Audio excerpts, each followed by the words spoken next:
All right, so I'm Kayvon, and this work was done with my PhD advisor, Ilan Shomeroni. And the talk is on fast multiple sequence alignment.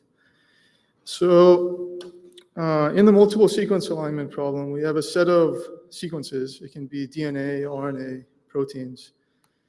And we want to insert dashes between characters in the sequences so that there are many positions where many pairs of sequences have the same symbol.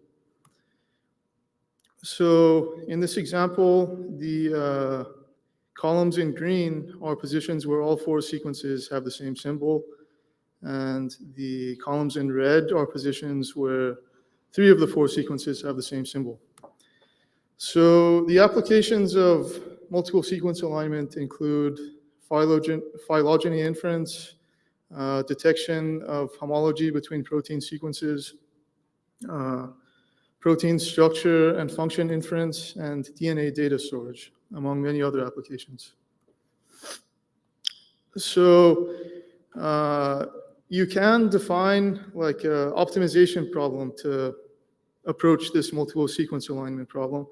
Probably the most intuitive optimization problem I know of is called sum of pairs alignment, where you define a cost of a character mismatch and the cost of a dash.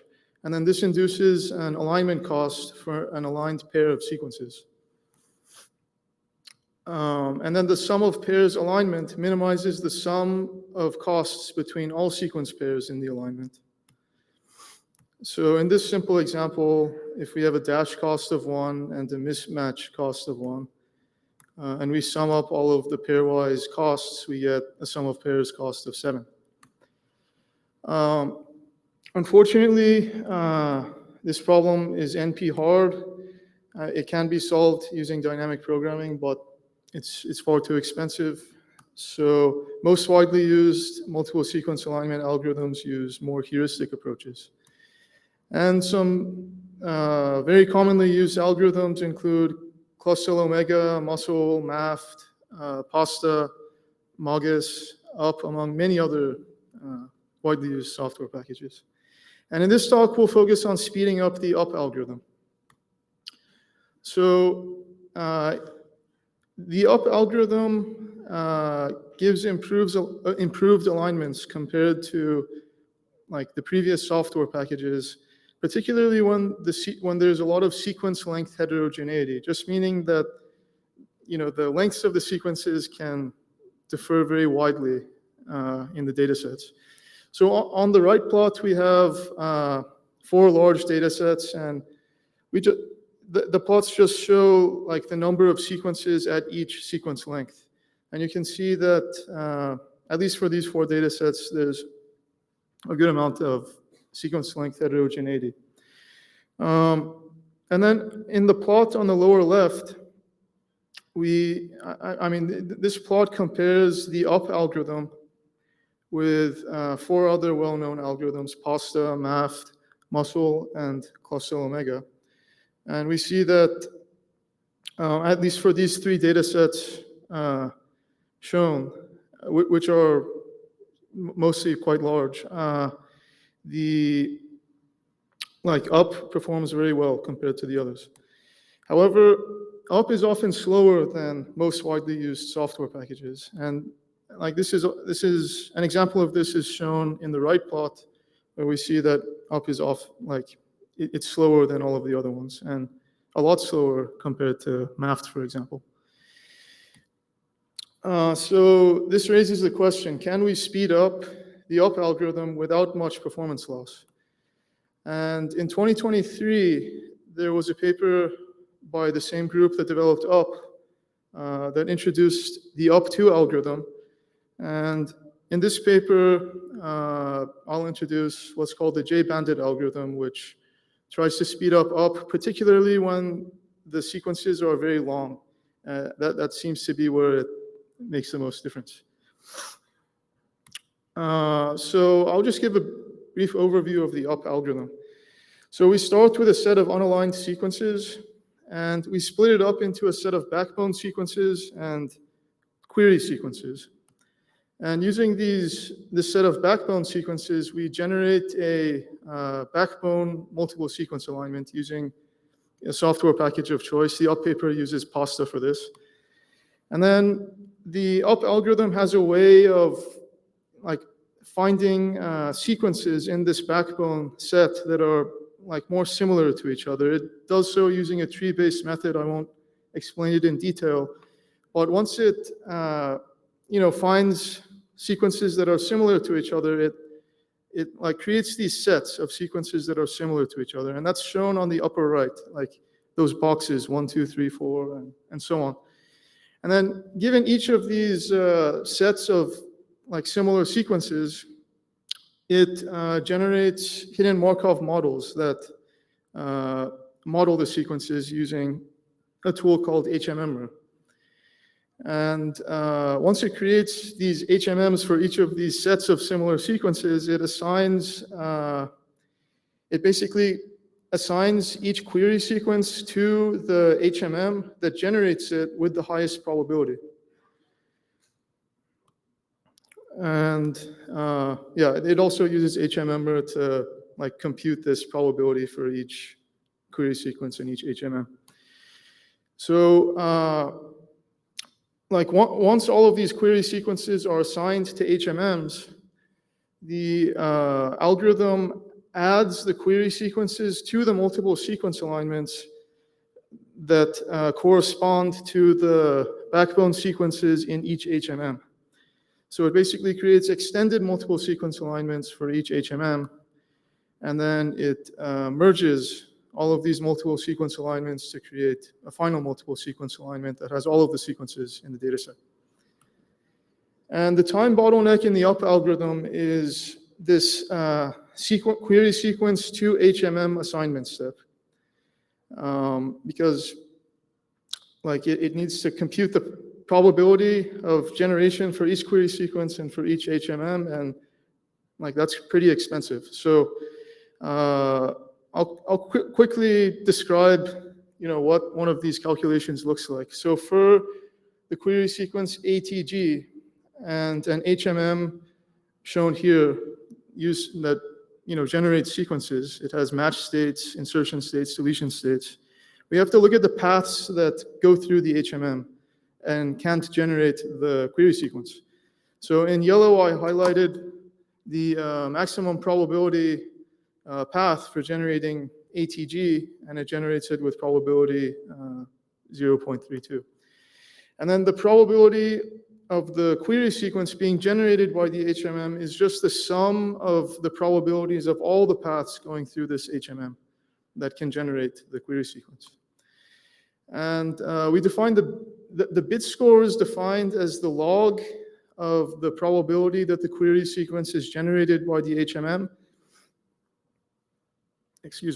divided by the probability that the query sequence is generated by an IID model, which just outputs each symbol independently of the other symbols according to some distribution on the bases.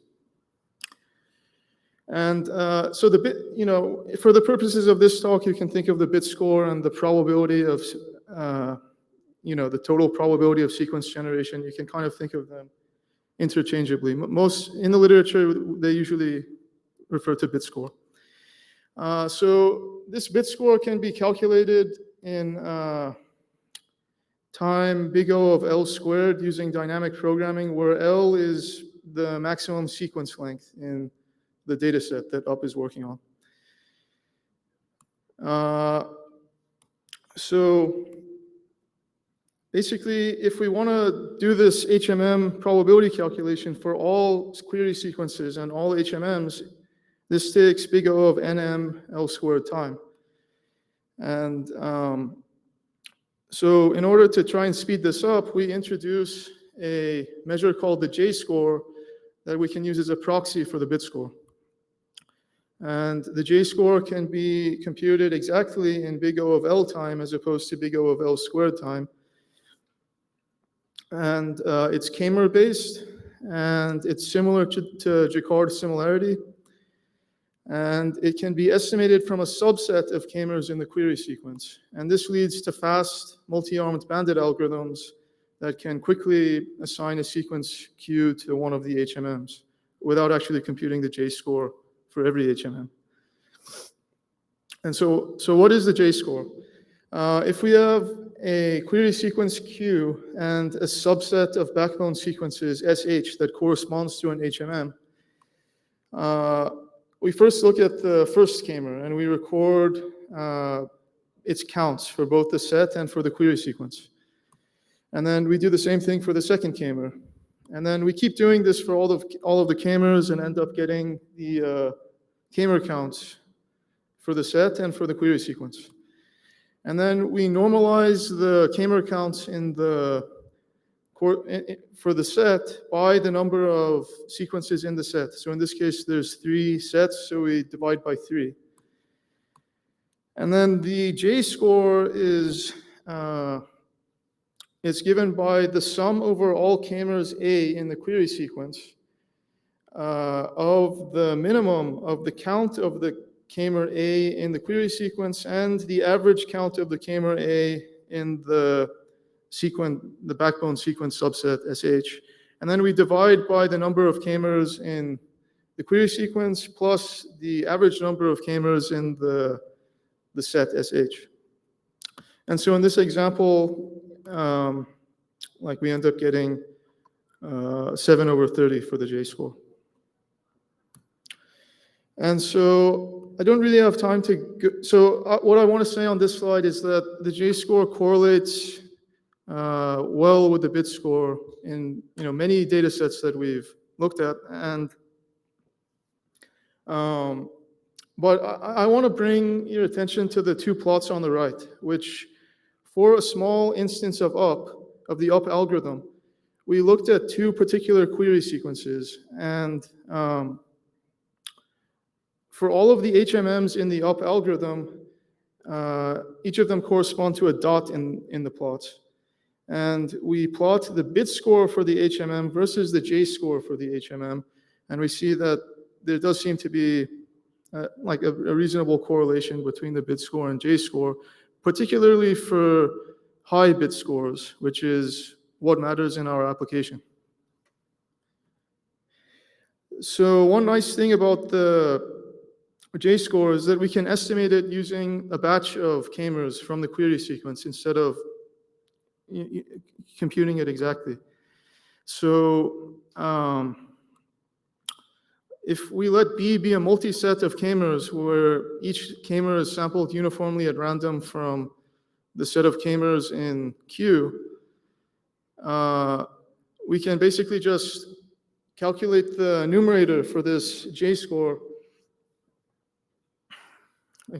We can calculate the numerator for this J-score using the k-mers in the batch selected from Q.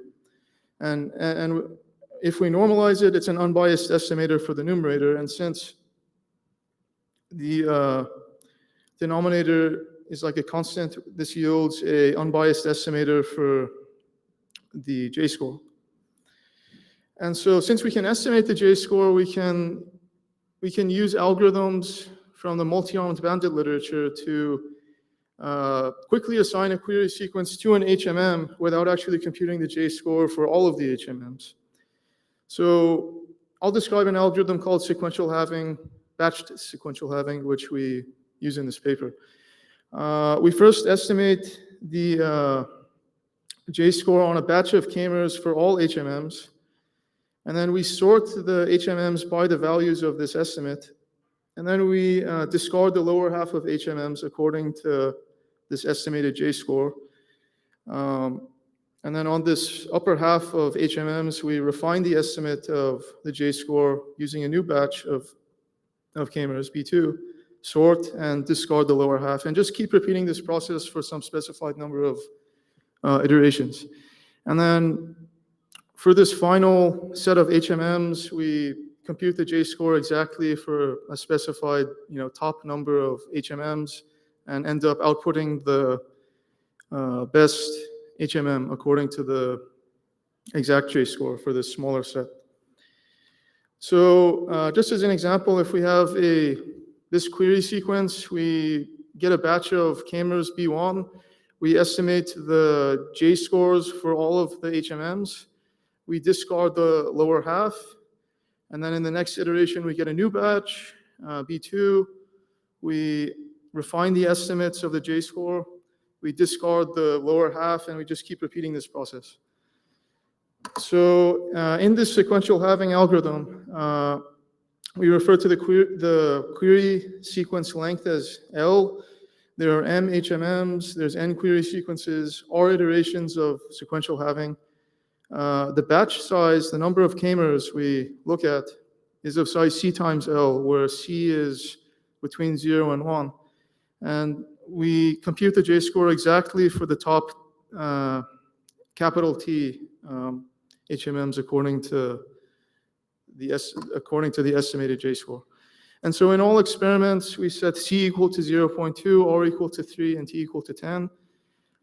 Just to summarize, up runs in time big O of NM L squared, up 2 runs in big O of L squared N log M. J Bandit, which is our algorithm, runs in NM R times B plus log M plus N T L, which just has a linear dependence on L as opposed to the quadratic dependence of the other two algorithms. And we also prove mathematically that another algorithm called batched upper confidence bound runs in big O of NM log M under some mild assumptions. But in this paper, all our simulations are run with sequential halving because it's much simpler and more intuitive, and it works well in practice. I'll quickly go through some results. So for the CRW datasets, which are large biological nucleotide datasets with substantial sequence length heterogeneity, we see that J-Bandit runs much faster than up and up to, while delivering similar SP error, which is a measure of alignment error. And for the RNA Sim 1000 dataset, which is a very large simulated nucleotide dataset with 100,000 sequences, J-Bandit again runs much faster than up and up to, and delivers performance that's just slightly degraded from up. And for ROSE, which is a medium-sized simulated amino acid dataset, the decrease in runtime isn't as substantial. It's pretty similar to up, and also the performance isn't very degraded compared to up. So in summary, just from this small subset of data sets which we tested on, we can see that when the data sets are really large and the sequence lengths are long, as in the first 4 data sets, J-Bandit is much faster than up and up to. And this goes along with the theory, since the J-score can be, since J-Bandit depends on L instead of L squared. So in summary, up is slow because of the sequence assignment step and computing these bit scores. We introduced J-score as a novel measure that can be used as a proxy for bit score. It's k-mer-based. It's similar to Jacquard similarity. And since it can be estimated, we can use these multi-armed bandit algorithms to speed up the assignment step. And when we actually use it in up, the speed is significantly improved for large data sets with long sequence lengths without much performance loss.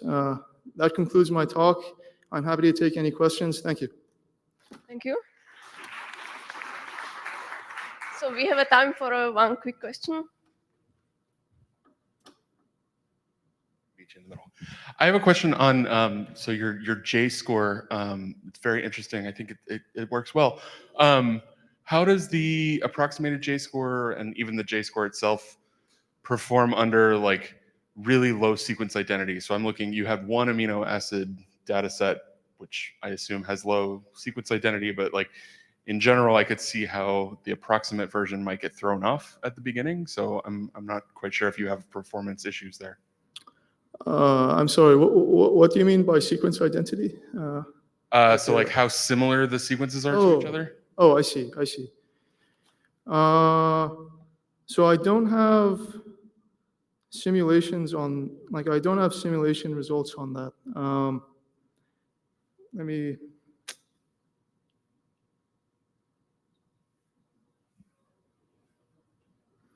Yeah, so we haven't seen it getting thrown off based on our simulation results, but I think that's an interesting question, and I should look into it. Thank you.